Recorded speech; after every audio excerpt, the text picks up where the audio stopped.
All right. I'm going to be cognizant of everybody's time, and we're going to go ahead and get started. My clock shows 1 minute after 3 Eastern Time Zone. So I'd like to welcome you all. My name is Alexandra Arano, and I am your CSE host for this webinar today. We have two presenters, Dr. Shanna Garrett and Dr. Dana Marie Thomas. I believe Shanna is going to be presenting, and Dana Marie will be facilitating questions that may come in throughout the presentation in the chat window. And I'm sure that we will have an opportunity for questions at the end. I just want to go through a few housekeeping items today. We are able to share a variety of content with you as the participants in the various screens here. Hopefully you can all confirm, you can perhaps type a couple of you in the chat window that you can see the slideshow that we're presenting in the main window. We also have other pods that are visible, such as the closed captioning pod that we have Angie Sundell captioning the webinar for us as well today. We won't have any poll questions for you, but we do have an attendee list that we believe you are all able to see, as well as a QA session, a QA area, and you are also able to type questions into the chat window. And we have lots of folks in the chat today, so we've expanded that window a bit. Hope that everybody can utilize that as needed if you have questions throughout. All right.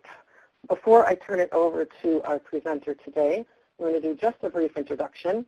As I said, we have Dr. Shanna Garrett, who's the Dean in our School of Public Policy and Administration here at Walden.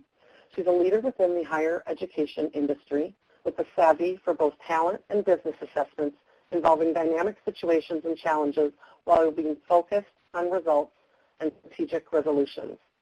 Dr. Garrett has been highly successful in the higher education field for the past 15 years as a program administrator, dean, practitioner, and a faculty member. She holds a PhD in clinical psychology from Saybrook University, an MA in clinical psychology from Pepperdine University, and a BA in counseling psychology from the University of North Texas. So without further ado, I'm going to advance to the next slide and hand over to Shanna. Great, thank you so much. Can everybody hear me okay? Wonderful. So first and foremost, I want to thank everybody for coming out today and making time to participate with us in this webinar. This is a really important event that's going on in our online classrooms, as well as trends that we're seeing with certain student groups. And so I felt compelled to put something together to start the conversation in a more formal manner about how do we work with students and faculty within the classroom setting as it relates to professionalism and really being civil towards one another. So I really appreciate you taking time away from your work, your family, your friends, or any other activities that you're doing to be here today to start this really important conversation that we're having about professionalism in the classroom. I'm also very honored to share with you that I'm sitting in Alexandria, Virginia. I've been attending the doctoral residency for the last couple of days, and it's just so exciting to sit with our students and to have these conversations about their experiences, but also how they can contribute to the classroom experience as well. So I'll touch on that a little bit later in the presentation, but just wanted to let everybody know this is where I'm sitting and that it's going exceptionally well. So you're probably saying, why are we talking about professionalism and civility in the online classroom? Why is there a need? Well, there's quite a bit there. From where I sit within the university, I am fortunate to have a number of conversations with faculty about what they're experiencing in the classroom dynamics with students, maybe being rude, not having really great control over their emotions, frustrations getting in the best of them, whatever the case may be. And it can be really disruptive to the online classroom. So I'm fortunate to have those conversations and also cognizant that we probably need better resources to support our faculty in that endeavor.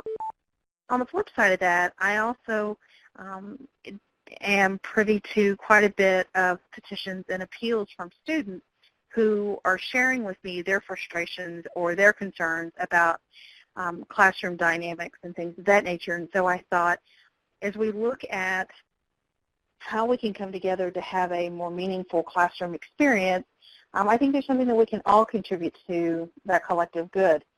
So one of the things that I wanted to talk today about is effective classroom management. I also wanted to be able to give you an idea of the types of unprofessional and disruptive behaviors in the online classroom. You probably don't need me to give you a list. You could probably do a list all by yourself, but I wanted to share a variety of these student profiles so that we can have those conversations. We can also share some best practices on how to approach those. I'd also like for you to consider conflict resolution as a part of our work in the classroom and outside of the classroom. And let me clarify that a little bit. As an educator, we are in a wonderful position to help our students learn concepts, theories, principles, application, all of those wonderful things. But we also have an opportunity as human beings to impart upon them our wisdom and our expertise on professionalism and how to conduct themselves and how to best approach situations, people, work, things of that nature. And so I think one of those opportunities is really how do we resolve conflict, showing them how we resolve conflict, but also teaching them a little bit about professionalism and helping them grow as an individual while they're in our programs.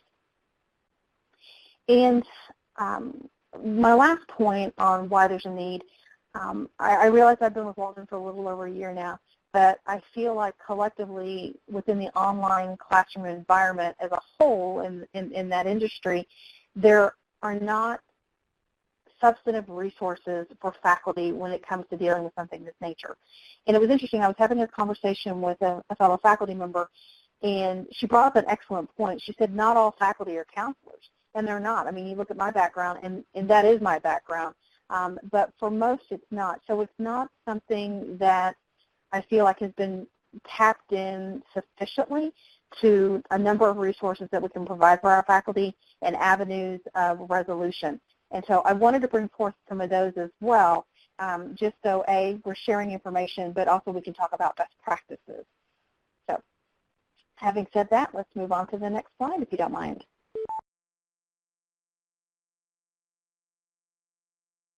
Great. So what's in it for me? I think most of us would want to know, what am I going to walk away with? And so today my goal is to provide you a stronger working knowledge of this element within the classroom. Recognizing the types of disruptive students, I'm going to provide to you a list of tools and techniques to consider when working with these behavioral issues, and possibly get you to get a little outside of the box and consider maybe the actual act of disruption could actually be a positive element within the educational journey. Okay, next slide. So, Netiquette. Effective classroom management is probably one of the most important responsibilities that face educators within the learning environment. And so I'm sure everybody's fairly aware of what Netiquette is. I thought that was a great graphic to include, but just wanted to make sure that we were all on the same page in terms of what that encompasses, and that's having a set of rules for behaving properly within the online environment. It also helps new users try to minimize some of the mistakes they're going to make, but then the premise is that people really want to make friends rather than enemies in the online environment. So I thought that was a great graphic.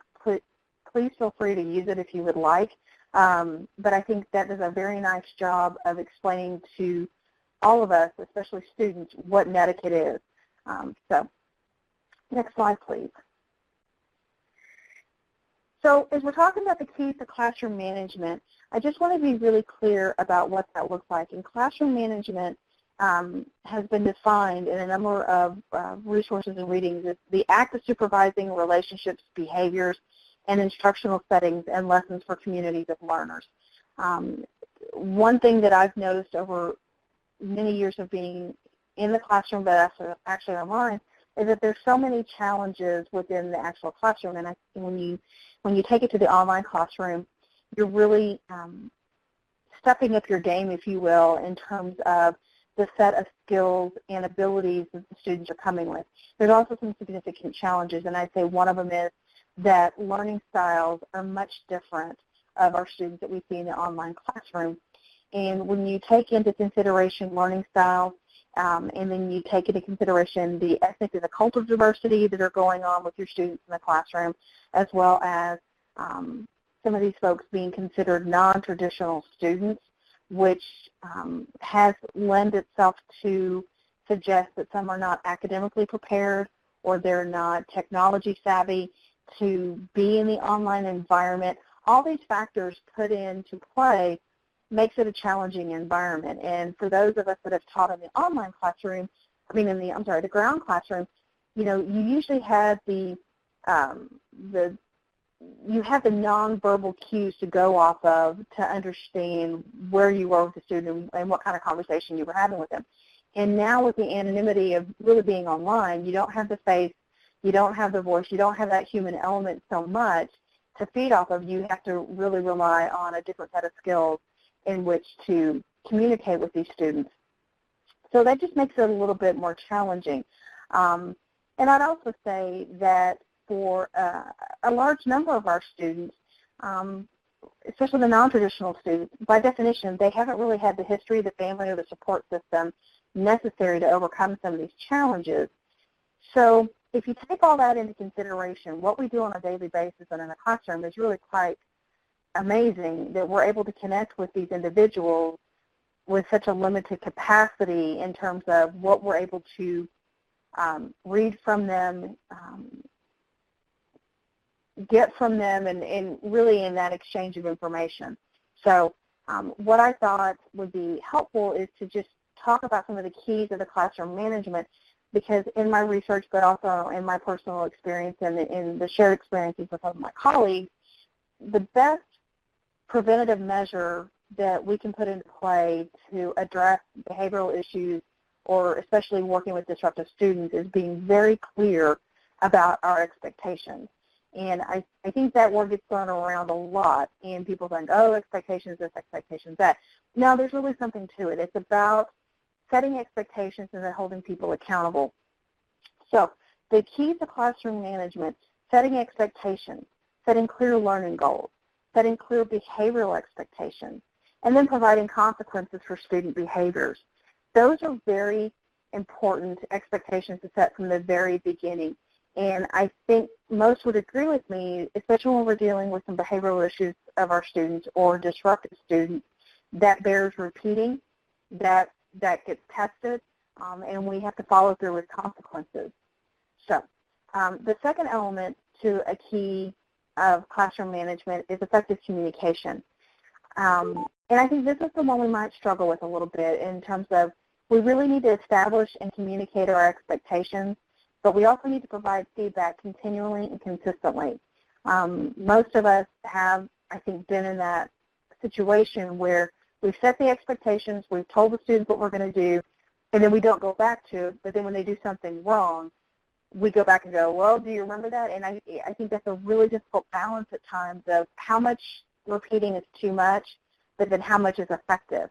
And I don't have a perfect answer for that. I don't think there's a silver bullet for any of this, but I think it's one of those elements we have to take into consideration of how consistently are we sharing that message of expectation and then holding people accountable. Okay, next slide. Perfect. So another element of the key to classroom management is appropriate levels of cooperation, providing flexible learning goals, taking a personal interest in the student's performance in the class, and using equitable and positive classroom behaviors. We do all this on a daily basis. I've seen from both faculty feedback and student feedback that there's good communication around the cooperation. In my time here, I've heard quite a bit from students about feedback about the classroom experience, but I've never had a student come back to me and say, my faculty didn't care about me. Now, they might not have agreed with the faculty on a variety of points, but I never heard a student say, my faculty didn't care. And I think that speaks volumes to the heart of the faculty that teach here at Walden. And I'd also say where you have opportunity to use positive reinforcement or positive comments about classroom behaviors, do it. I think that goes a long way for students to feel like, you know, they're on the right track and they're doing the right things. And one of the best quotes that I came across in my preparation for this webinar was this one that I shared with you here. It says, "Don't leave this relationship to chance." And I thought that's fantastic in terms of we can't just assume and take for granted because we're all in this one place at the same time to do these particular tasks, that relationships are just going to form on their own. They don't. We have an amazing opportunity to really build a relationship with our students as much as they have an opportunity to get to know us and to share information, as well as really share with their colleagues on what they're doing and what their passions are. But I absolutely loved that quote, and I thought sometimes we get to move so fast on what we're doing and activities, assignments, grading, feedback, all that. I think sometimes we might get too busy to get to know our students a little deeper and to have a little bit better understanding with them until something goes sideways, and then that becomes our complete and total focus. And what I want to try to be able to do is eliminate as many opportunities for behavioral challenges in the classroom so that you get to spend a majority of your time really sitting in the wonderment of imparting that information and that knowledge to our students. So sorry for the hallmark moment there, but I truly feel like that's a lot of what we do. So is everybody still with me? Just want to make sure. Yep. Okay, just making sure. All right. So this is probably the part of the presentation that you're looking for and you're like, I really want to know more about these types. And so I thought I'd put together a list of the different types of disruptive students or behavioral challenges. There's the AOL student. And this is a student that, you know, they show up for a couple of weeks, then they disappear for a couple of weeks, or they show up the first week, they're gone the next 3 weeks, and they show up the last week. They're really hit and miss. Or sometimes they just go completely dark. And the challenge we have there is that sometimes we know why they've gone dark, but a majority of the time we don't know why they go dark. And then we try and we try and we try to get them re-engaged, but they're just gone. And so I guess I'm a little bit of a different bird when it comes to this, but I think that you can try too much. You know, it's interesting, the literature was suggesting, you know, continue to try to reach out to them. Well, if I was that student and somebody had reached out to me 3 and 4 times and I didn't get back, I don't know how receptive I'd be to the 5th, 6th, 7th, 10th phone call. You know, sometimes you're just going to have students that for whatever reason they just disengaged and they're gone. And that's just a part of what we do. I mean, you can't force somebody to want to be in a classroom. Another type of student that we encounter is somebody who's very passive. They have a fear of relationships and they have a fear of failure.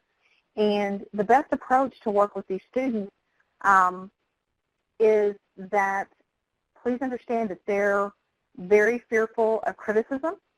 They respond best to small successes, and they will actually work through that fear by being in a classroom that's engaging and it's safe.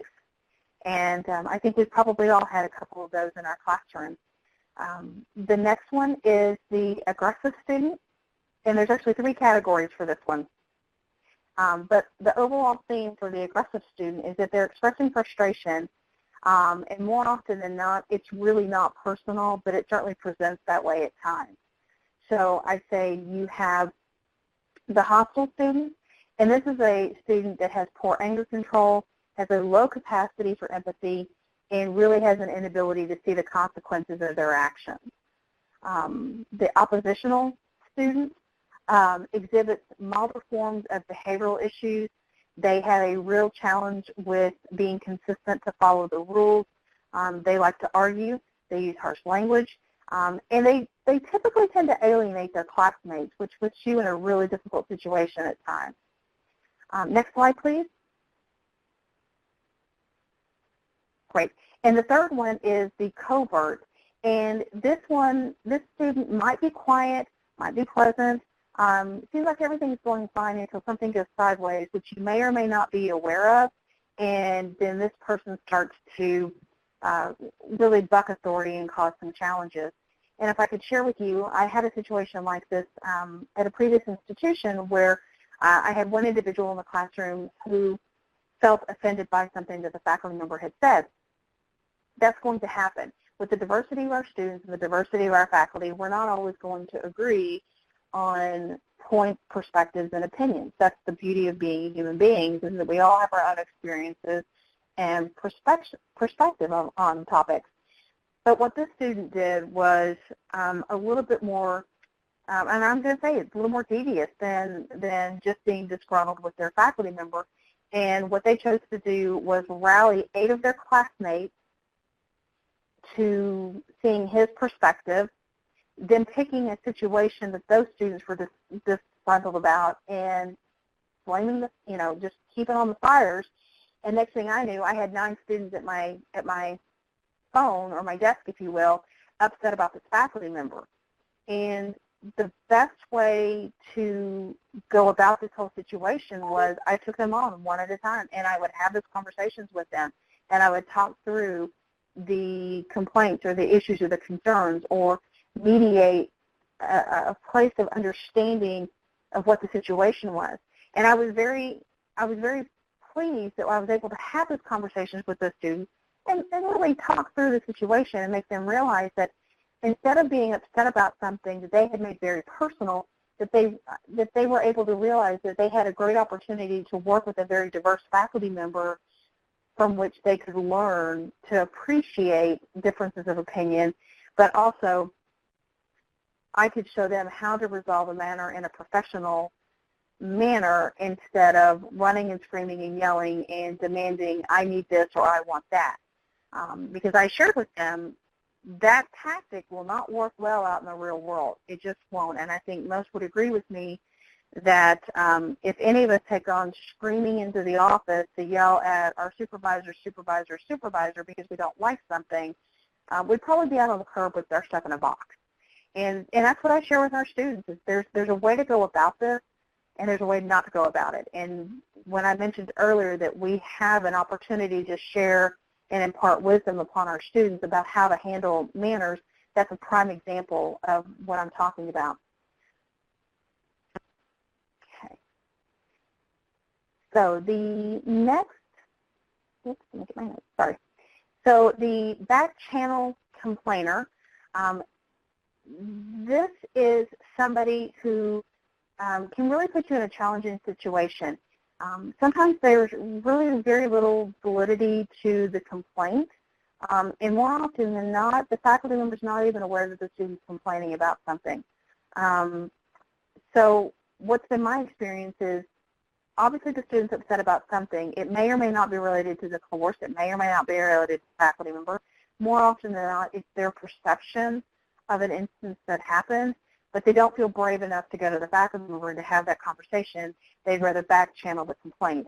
And so again, that's where I share with students that if you feel so inclined to contact other individuals about somebody, you're probably best to have that conversation with the faculty member so that anything and everything can be resolved and cleared up instead of going about it in such a back channel manner. The mutineer.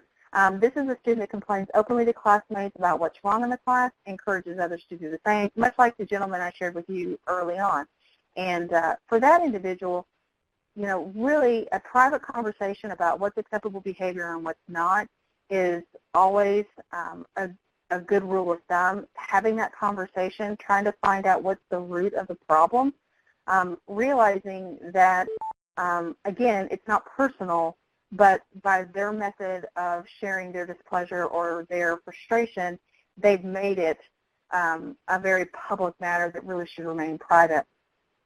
I think probably one of the most challenging students that we can have at times is the must-have an A student.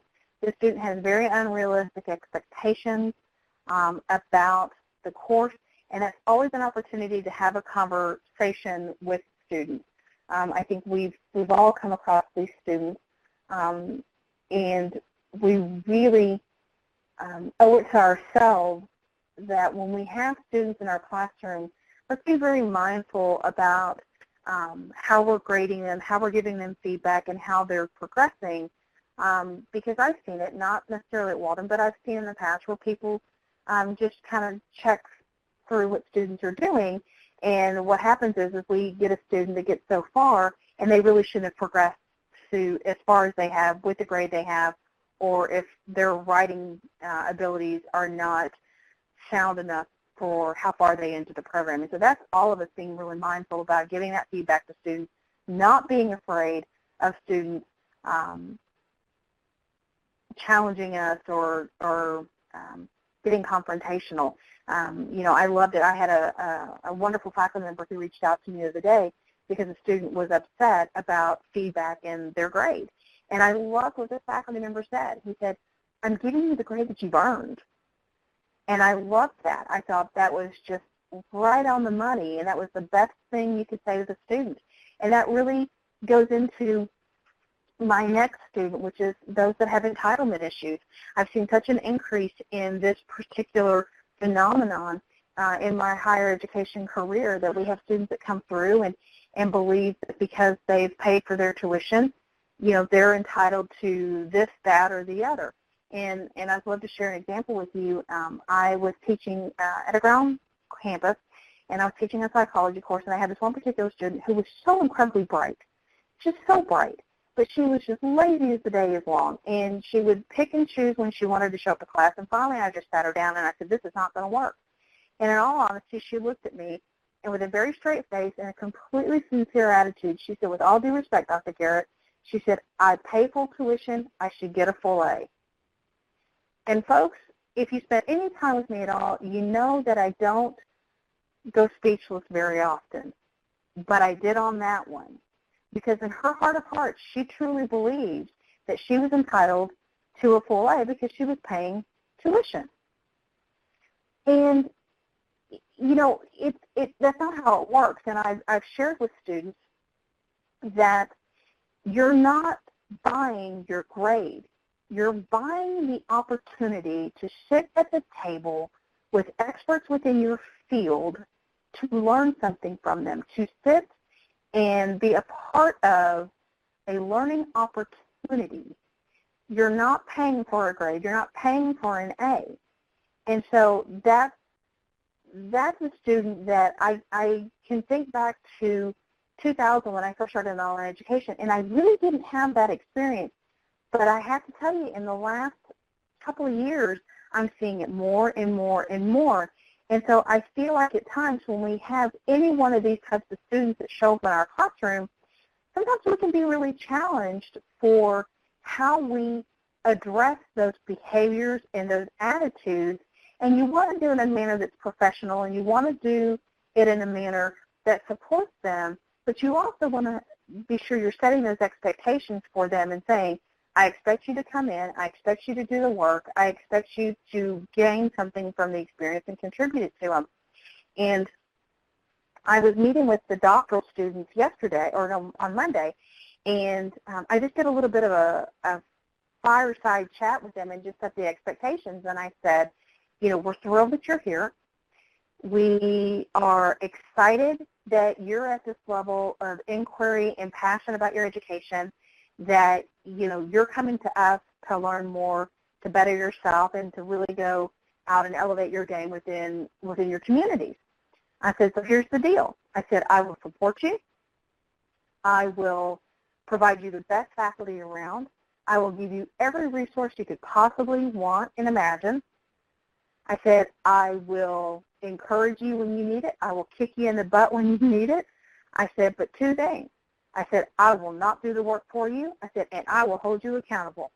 And I said, do we have a deal? And the 180 students sitting in the room all said, yes, ma'am. And then I had the conversation with them about the importance of not cheating their education. And so I went down the road and had a very good conversation with them about academic integrity and what that means and how that could really negatively impact their career. And I was very pleased with the level of engagement and attention that they gave that, because I think that's another challenge that we have in the classroom is when we have to call out to our students the importance of academic integrity. I think that's another area where students get really cranky really quickly and get very defensive.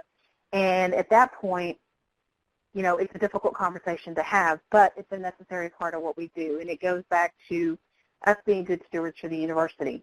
So I hope you don't mind me going off on a little bit of a side note on that, but I felt like it was really important to share those two particular types that we're seeing, because we're seeing a lot more of them, and I just want to make sure that faculty feel comfortable in having those conversations. So let me stop there before I get into a little bit deeper dive into the disruptor student and see if anybody has any questions. Hi, Shanna. This is Dana Marie. Yes, ma'am. There was a question in terms of what did you mean by non-traditional student? Perfect. So what I mean by non-traditional students, these are folks that are usually, they can run a range. So it's not like it's a finite group. So let me be really clear. So when I think of non-traditional students, I think of working adults. I think of folks who are going back to college after being out for many years. They're working full-time. They may not have ever been in an online classroom. They may not be ready for the rigor of an online classroom. They may not be as tech-savvy as other people. It can run the gamut. So this is not somebody that's coming straight out of school and straight into college and going on down the road. They've got a lot of other things that are going on. So does that help? That's perfect. And we have a lot of chat in the room where a lot of faculty have indicated that they have experienced must have an A student. Oh, good, good. So I'm not alone in this. I mean, I've gotten feedback from folks, but it seems like to me it's a little bit more prevalent now than it's been. So am I on the money with this? Yes. And then there's one final quick question. What do we do with students who share publicly with the class or privately in a private communication with the instructor that she or he is in the midst of some sort of episode or situation involving emotional or mental illness issues? Great question, and I address that later on, but let me give you a preview. What I've done in the past is that I've had a private conversation with that student and restated that this is not an acceptable conversation to be having publicly with your classmates, that we can certainly have the private conversation and that you can direct them and assist them with resources, but that this is not something to discuss privately. And more often than not, those conversations that I've had with my students have gone well, because I've had a couple of students that have really, for whatever reason, something either sparked something, somebody said something, but they would just went completely off the rails. And those are tough conversations to have. And I did. I said, privately, I sent a private message, and I said, we need, I need you to remember what the expectations are. I need you to remember the student code of conduct, that there's consequences for that. And, how can I help you with addressing or giving you names of resources and things of that nature. And you know what? I mean, the majority of the time that they do follow up or they'll listen and they do stop the behavior. In some cases where they haven't and it's actually increased, then I've had to pursue some student conduct. Do we have time for one more quick question, Shannon? Absolutely, absolutely. The question is, what do we do when students come to us about another student who they think is having mental issues or just being rude or arrogant? That's a great question. I feel like that's where we have an opportunity to readdress and recommunicate with the entire class about professionalism in the classroom, about netiquette, about the expectations for behaviors in the online classroom. And I'd also say if that doesn't settle it down a little bit more, watch what the student's doing and watch what those behaviors are and look for yourself. It's always interesting to me how students can get into this little bit of a cycle where they sometimes will tattle on each other. That's about the best I can think of the word, that they'll tattle on each other. And I just tell the student, thank you for bringing your concern to me. I appreciate the time that you took to do this. And now let's get back to the assignment at hand. Then I would restate to the class what the expectations are, what the consequences are, and then I would watch that student, and I would watch to see what they're doing, and if there needed to be a private conversation with that student, then you have it, and if not, you just see how things play out. There's too many variables in that, but does that example or does that resolution help? Sounds good. Okay. A quick question.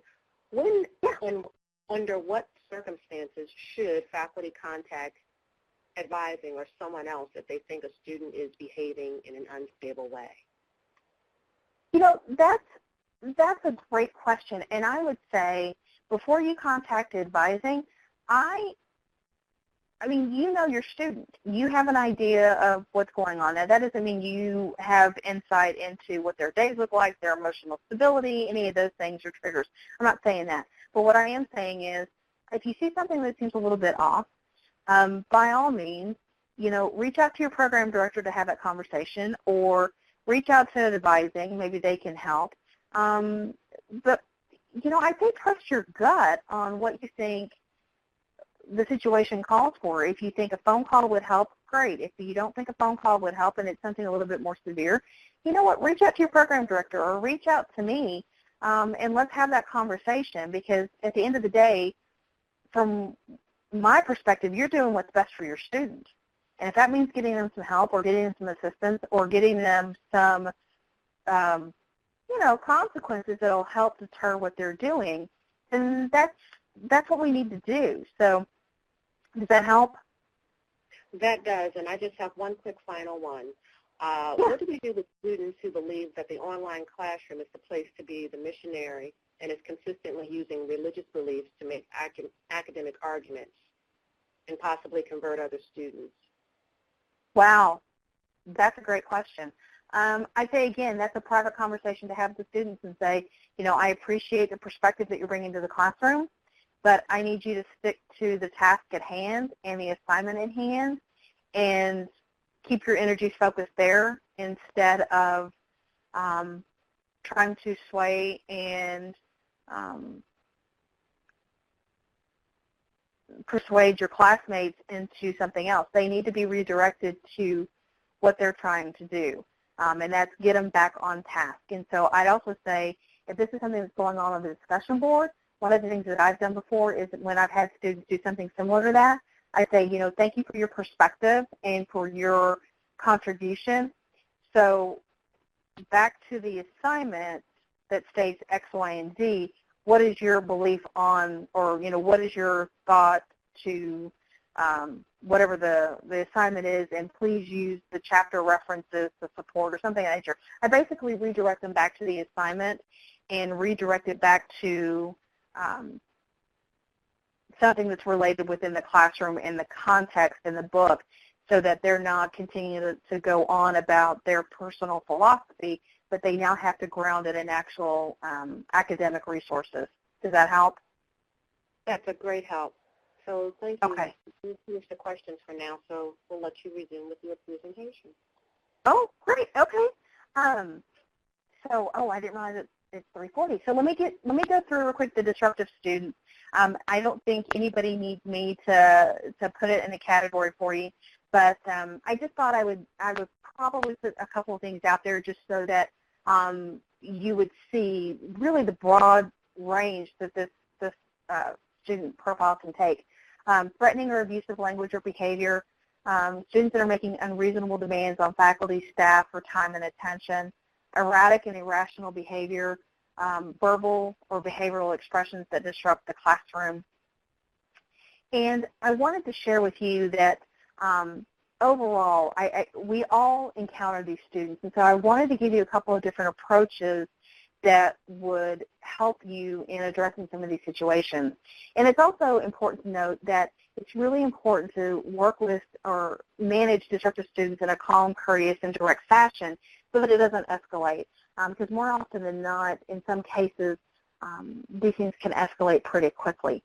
So here's a couple of approaches. I would say if you have the ability to include some behavioral norms and expectations in your course syllabi, do it. If you can mention the importance of netiquette, do it. I'd say that discuss what constitutes disruptive classroom behaviors during your very first days of the course with periodic reminders as necessary. Again, it's about being consistent with the expectations. Establish an environment in which opposing views may be expressed in a civil and respectful manner. I think once you're able to do that, you'll see that the disruptive behaviors tend to curtail themselves somewhat. But again, that's a really fine balance. And so that's not to say that if you do that, that application is always going to work, because obviously we're all different. We're humans. We all have different triggers and passions about things. But more often than not, the more consistent you can be with that, hopefully the better it is with working with disruptive students. And exhibit the type of behavior you expect from the student. I've been in those classrooms. We've all had those faculty members that we just swore we would never be that type of instructor if we ever had them again, because they're either belligerent, they're rude, they're not very caring, whatever the case may be. And so I would say that your best line of defense is to be very formal with your students. And when I say formal, I don't mean not approachable. I mean in setting your tone and setting your expectations, in being consistent in your communication, letting them know what your expectations are, so that if you have to have a private conversation with them, they're not that surprised.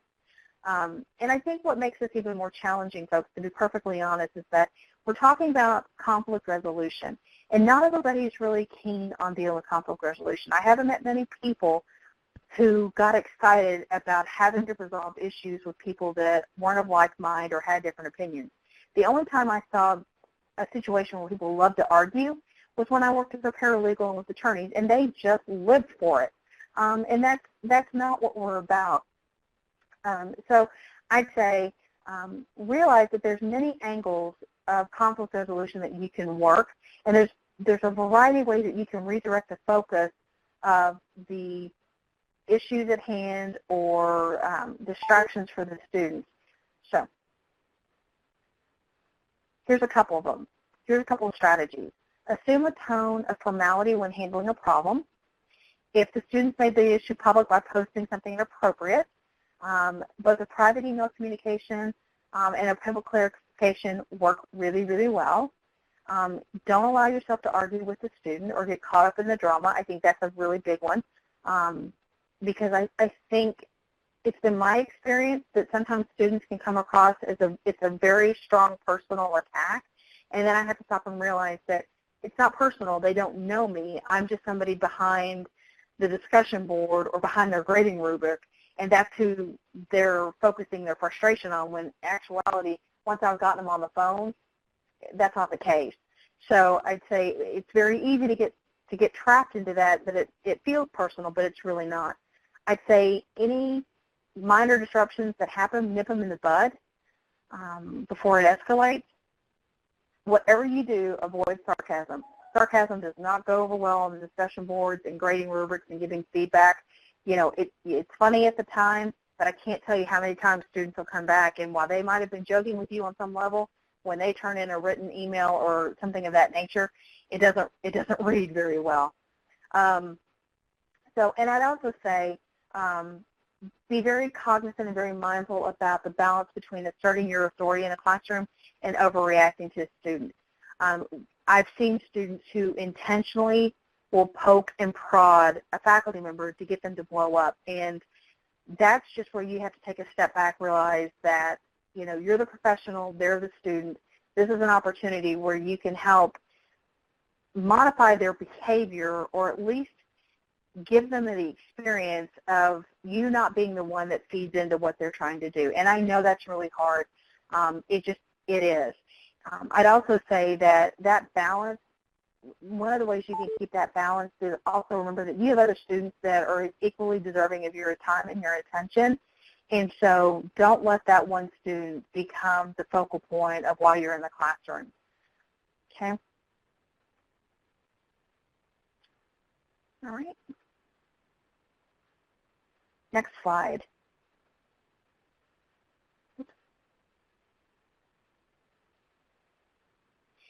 And I will say that, there are,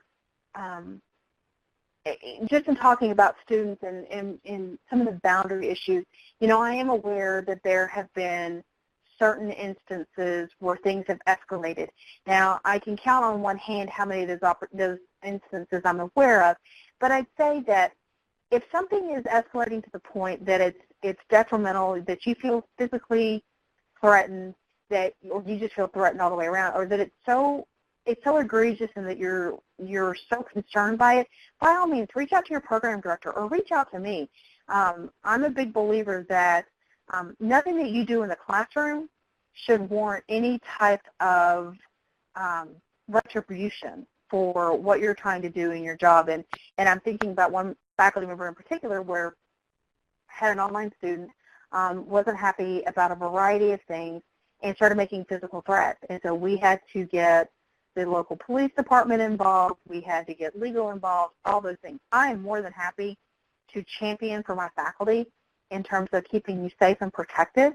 And so if something of that nature has happened or really is continuing to happen or should happen, by all means, reach out to your program director or reach out to me directly. We're more than happy to address any of those concerns. I'd also say if you're having some of these challenges in your classroom, you have so many incredible resources here at Walden to reach out to for that support and for that, just that peace of mind. So I want to make sure that folks know that. On this slide, I just want, yes, ma'am. Okay, there's a lot of chatter going on in the room where folks are wondering about, posting should they post their pic? Should they post their cell phone number?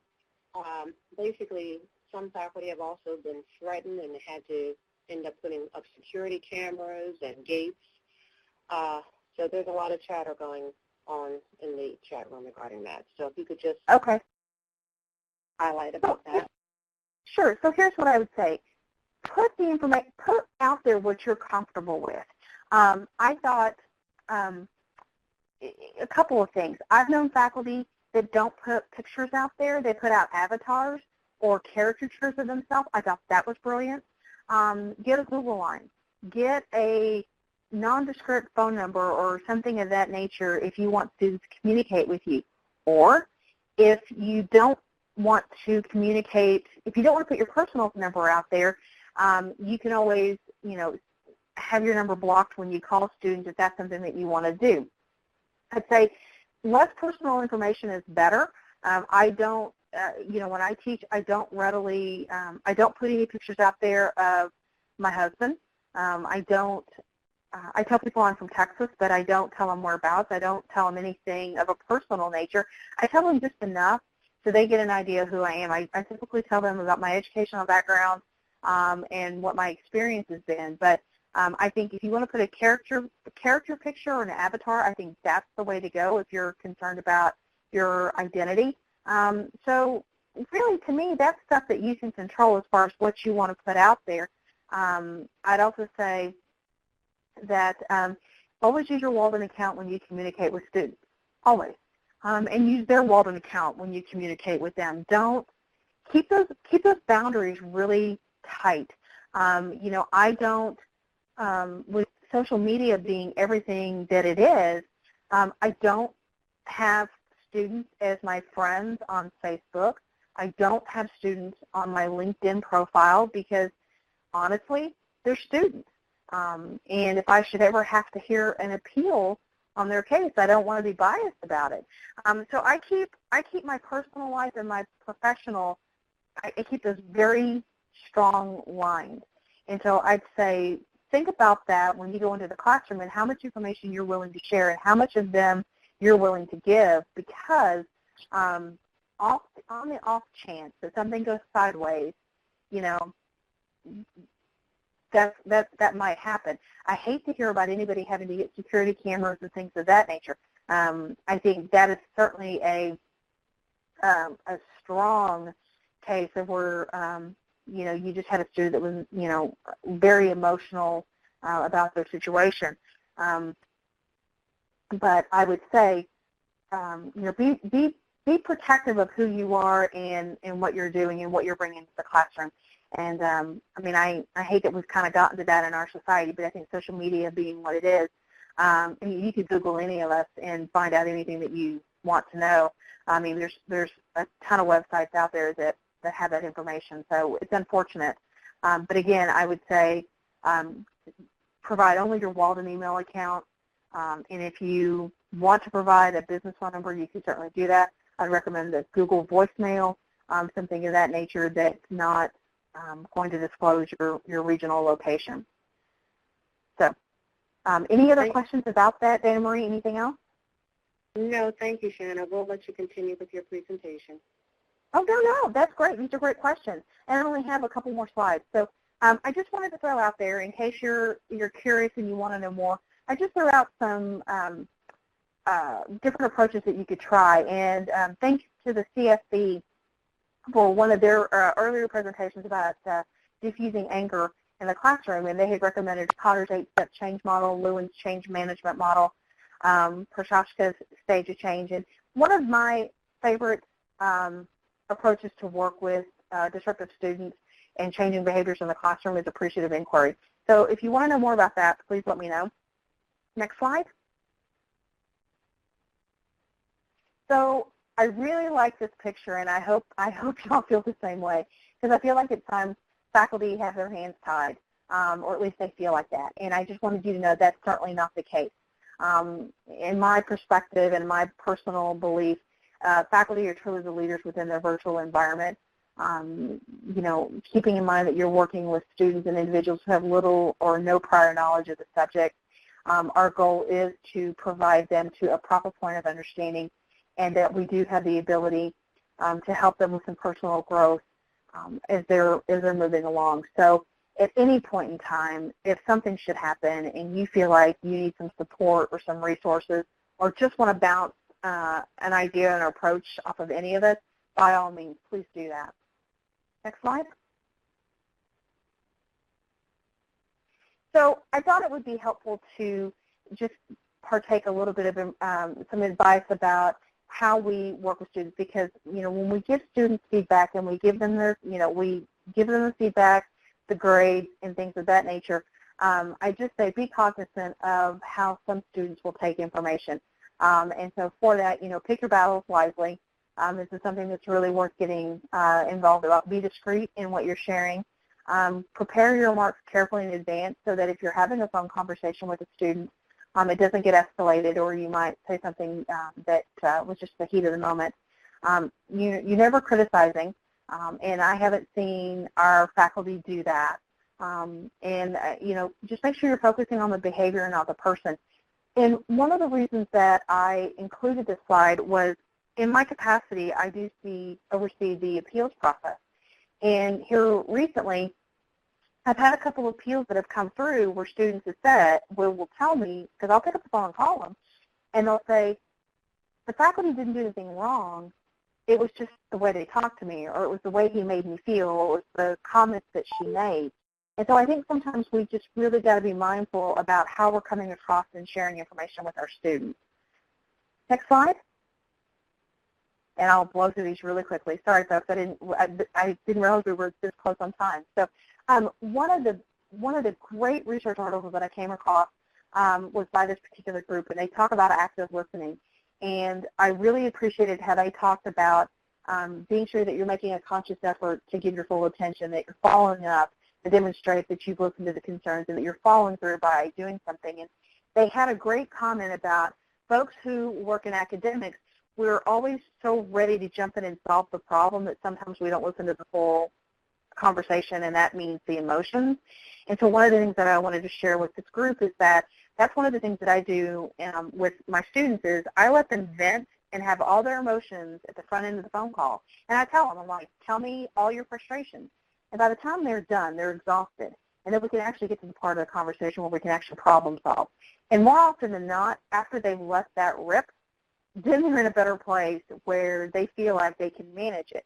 And I think that's something that we can all do, is just be a little bit more actively engaged in what we're listening with. And I also love their second element to their study was that there's something to be said for powerful questions. And that also goes along with appreciative inquiries, that we want to ask questions that empower rather than threaten. And I don't mean threaten in a way of, giving them a threat. It's more of a comment or a word choice or approach or tone that might make them more defensive. Next question, or next slide. Person. So, folks, conflict's going to happen. It just is. It's just who we are. It's the environment that we live in. It's the differences of opinions. And just realize that always focus on the issues, never the person. Conflict can actually be a positive encounter when we talk about the merits or alternative ideas. If you feel like this conversation is going sideways, always paraphrase back to what that person is saying, so you make sure you're both on the same page. And one of my favorites, when objecting to an idea, offer a better solution. Just don't say you don't like it. And that's a conversation I have with students when they tell me, I don't like my grade. Okay, well, that's the grade you earned, so what can we do about that? What could you have done better? And it redirects the focus. Two important elements, the Walden Code of Conduct. I highly recommend, if you don't have it highlighted or have a PDF of it, please do so. Professional conduct talks about what the expectations are for students and how they should behave in the classroom, and academic integrity, and the long list of things that are within academic integrity, because that is a real challenge in our classroom.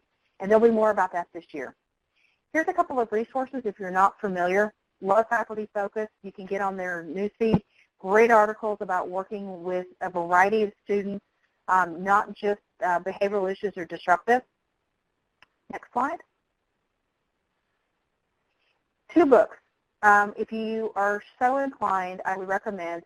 On the positive academic leadership, they actually have a chapter there about professionalism, not only in working with colleagues that are faculty or administration, but also your students. Highly recommend it. It's a great read. And I want to thank Dana Marie Thomas for this wonderful quote about civility, because I think it really brings us back to where we have opportunities within our community to support each other. Next slide. So a few last thoughts. Model the behaviors that you want to see. Appreciate that you're really cultivating the next generation of leaders that we're going to be bringing out into our community. And also note that I'm actually attending residencies to set forth expectations with our students about professionalism and how they are responsible for how they're interacting and the importance of networking within their community and, what we expect from them in the classroom. I'm also going to be working with various teams to share information with our students about resources, but also just the ownership of their behaviors in the classroom. And so this is just the very beginning of this conversation and this topic.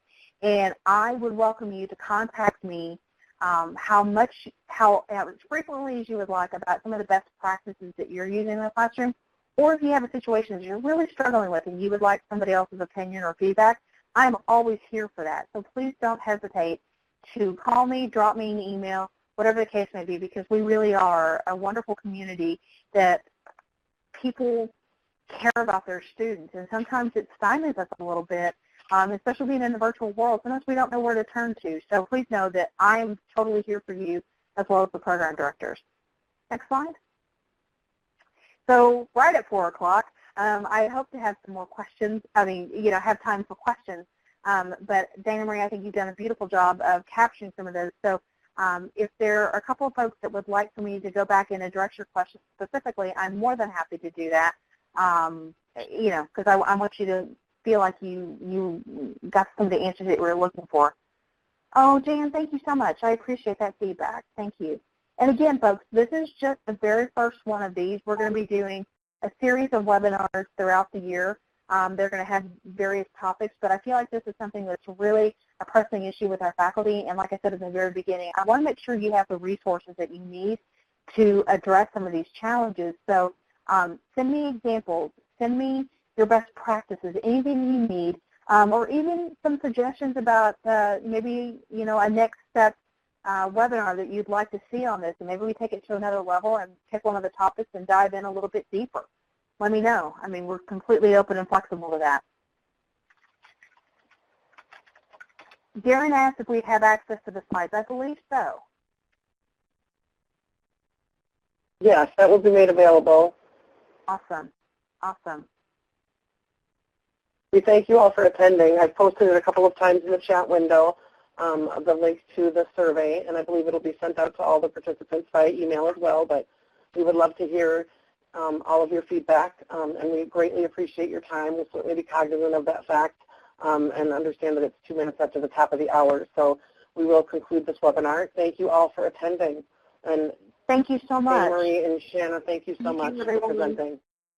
Oh, absolutely, our pleasure. Y'all, thank y'all again for coming out. I really do appreciate it. Thank you so much.